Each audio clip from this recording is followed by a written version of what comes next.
Guys यहाँ पे हम लोग ये वाला सवाल करते हैं 14 का 42। सही है। यहाँ पर आपको कह दिया कॉलर दिया हुआ है, उसका वेट दिया हुआ है कि भाई इस पर वेट आ रहा है। ये कॉलर जो है ये इस बार के ऊपर गिरेगा आके, टाइटेनियम बार के ऊपर। अगर बार का डायमीटर इतना है, determine the maximum stress develop in the bar if the weight is drop from a height. एक हाइट से ड्रॉप करोगे, release from H is equal to 0, मतलब 0 से इसको एकदम से रिलीज़ करोगे, यहाँ पर आप इसको स्लोली रिलीज़ करोगे। ठीक है, ये जो आपका सवाल है ये कॉम्पैक्ट लोडिंग का सवाल है। और कॉम्पैक्ट लोडिंग का मैं आपको बता दूँ क्या फ़र्क होता है, थोड़ा सा डिफरेंट है।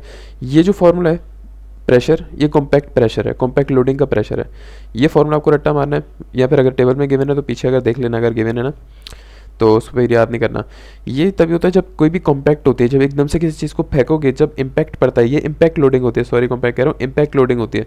तो ये इम्पैक्ट प्रेशर का फॉर्मूला होता है, प्रेशर बराबर है लोड 1+√1+2, हाइट वो है जिस हाइट से आप इम्पैक्ट कराओगे, और डेल्टा एस टी आपका जो है वो चेंज इन लेंथ है। मतलब मैं बता दूँ ये क्या होता है कि देखो आपके पास क्या होता है, स्ट्रेस बराबर होता है फोर्स पर यूनिट एरिया के, और स्ट्रेन बराबर होती है डेल्टा एल अपॉन एल के, और मॉड्यूलस बराबर होता है स्ट्रेस अपॉन स्ट्रेन के, यंग मॉड्यूलस। यहाँ पर जब वैल्यू रखोगे स्ट्रेन की, स्ट्रेस की आ गई, और strain delta L upon L, तो यहाँ से बनता है एल एफ एल अपॉन ए डेल्टा। डेल्टा मान ले जो ई यहाँ पे ले जाओ, तो जो चेंज है वो किसके बराबर हो जाएगा, F L upon A E.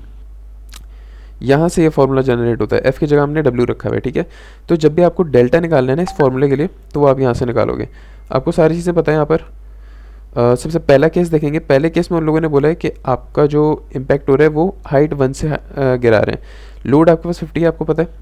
Length of the rod आपको गिवन है 4, ये लेंथ ऑफ द 4 फीट आपको रॉड गिवन है ना पूरी सवाल में, तो आपने 4 रखा, फिट को इंच में कन्वर्ट करने के लिए मल्टीप्लाई बाय 12 कर दिया। सही है, divide by area of the rod लोगे π/4, डी स्क्वायर डायमीटर आपको गिवन है 0.5, ई की वैल्यू आपको सवाल में यहाँ पर गिवन है।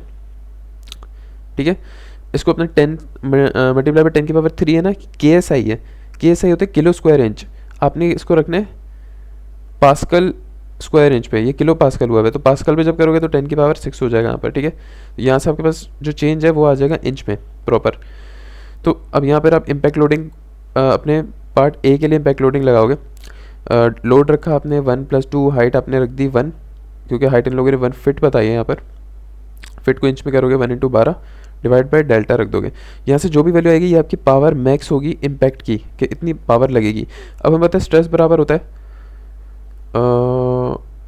Power divide by area. I guess this is max force, this is pressure, this, इसको आप डिवाइड बाय आपने एरिया करना है, जैसे हमने यहाँ किया हुआ है। सिग्मा इज इक्वल टू, यार P max is the force, I guess it's not pressure, sorry, this is impact force, क्योंकि सिग्मा बराबर होता है फोर्स पर यूनिट एरिया के।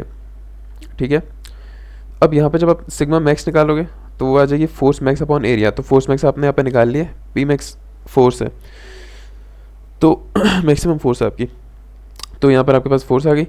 फोर्स को जब डिवाइड बाय एरिया करोगे, एरिया आपके पास क्या है, area of rod, that is π/4 0.5 का स्क्वायर, तो आपके पास क्या आ जाएगा आंसर, आपके पास आएगा आंसर 45 और आपके पास आएगा 454,345 करके कुछ आएगा PSI में। तो इसको KSI में कन्वर्ट करने के लिए डिवाइड बाय 1000 करोगे, 1 2 मतलब इस तरह आएगा, तो डिवाइड बाय 1000 करोगे तो आपका आंसर आ जाएगा 45.4।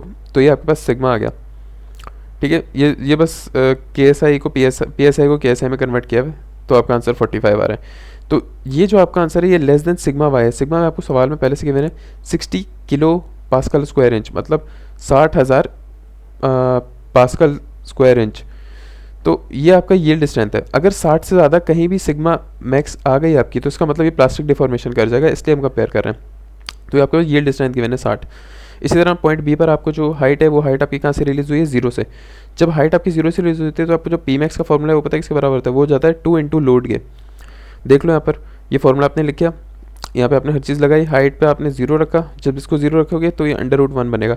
√1 क्या होगा, 1 हो जाएगा, तो 1 + 1 2 × लोड बन जाएगा। तो लोड आपका 50 था, 50 मल्टीप्लाई बाय 2 100 बन गया। ठीक है, ये आपके पास लोड मैक्स आ गया। 100 divide by area π/4 D square, same काम करोगे तो 509 PSI आ जाएगा, which is less than 60 KSI। तो इसका मतलब तब इस तब भी ये हाइट अगर 0 से ड्रॉप करोगे तब भी ये यील्ड नहीं होगा। अगर आप स्लोली रखे हो, स्लोली में देखो इम्पैक्ट नहीं हो रहा, तो स्लोली में आप ये फार्मूला नहीं लगाओगे कोई भी वाला। स्लोली में कोई इम्पैक्ट नहीं हो रहा, स्लोली लोडिंग में आप बिल्कुल अपना नॉर्मल फार्मूला लगाओगे, sigma is equal to force पर यूनिट एरिया। फोर्स आपके पास 50 है, एरिया पाया है 40 स्क्वायर, तो आपके पास 254 ये आ गया, जो कि लेस देन 60 KSI है। तो ये आपके पास आराम से सॉल्व हो गया। ठीक है, पहला वाला बस थोड़ा सा आपका जो पार्ट है वो इंपॉर्टेंट है यहाँ पर, कि आपको जो इम्पैक्ट हो रहा है एकदम से, जिसकी वजह से देखो आपके कितनी फोर्स लग रही है, 8,912 पाउंड की, और 45 KSI की स्ट्रेस लग रही है। KSI मतलब किलो स्क्वायर इंच, अगर इसको PSI में करोगे दैट विल बी 45,000 समथिंग। बस ये आसान सवाल है।